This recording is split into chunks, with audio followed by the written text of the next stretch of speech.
I'm going to read for you some excerpts from CIA's declassified files. Whatever you hear me say in the upcoming segment, I know me say so, and the CIA says so. Let's jump into it.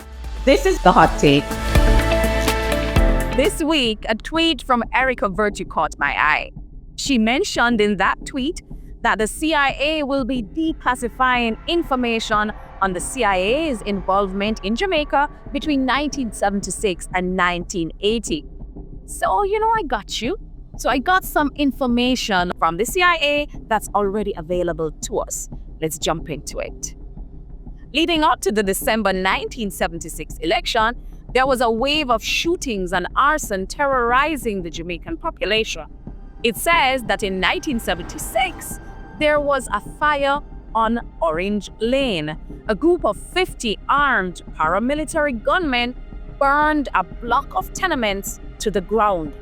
Survivors who attempted to escape were forced back into the flames.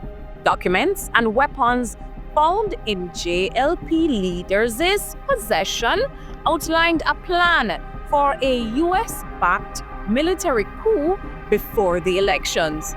The source of this? Counter Spy, Volume 3, Number 2, December 1976. So go find it for yourself and know what happened in 1976. In 1980, there was an escalation of political violence in Jamaica.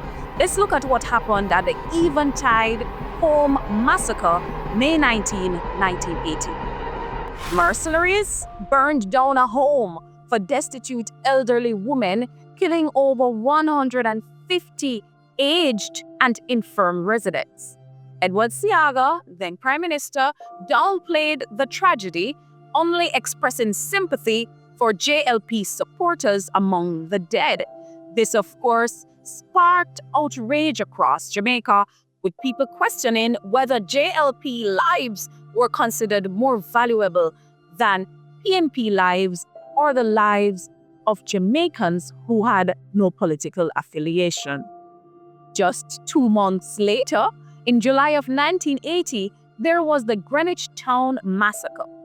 At least 5 gunmen attacked homes in Greenwich Town and Kingston. They kicked down doors and opened fire, killing 7 people.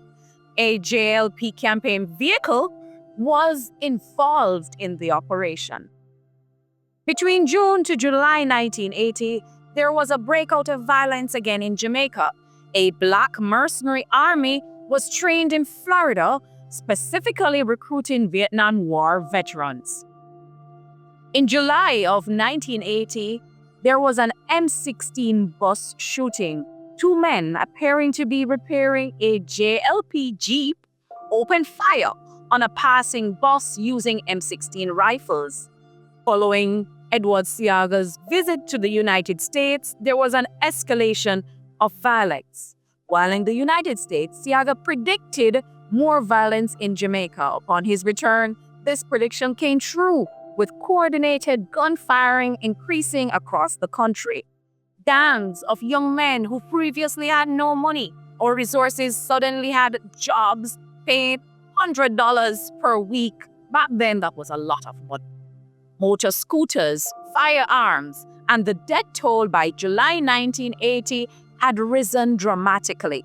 By late July, over 350 people had been killed in Jamaica since the election was announced in February 1980.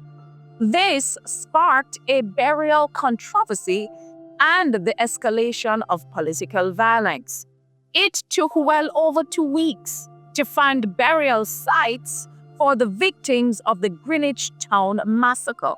Residents in Tivoli Gardens, a JLP stronghold, threatened violence if PNP victims were buried nearby.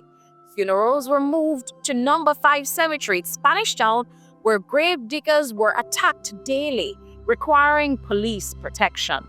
Church leaders had to intervene, urging citizens to recognize that political violence must end. What was the impact and the broader implications of this?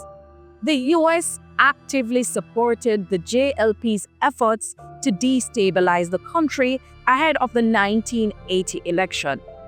Seaga's connection to the US became evident, with violence conveniently aligning with his predictions. Election-related violence reached unprecedented levels, leaving hundreds dead and intensifying political divisions in Jamaica. The psychological impact of political terror lingered, making this period one of the darkest chapters in Jamaica's modern political history.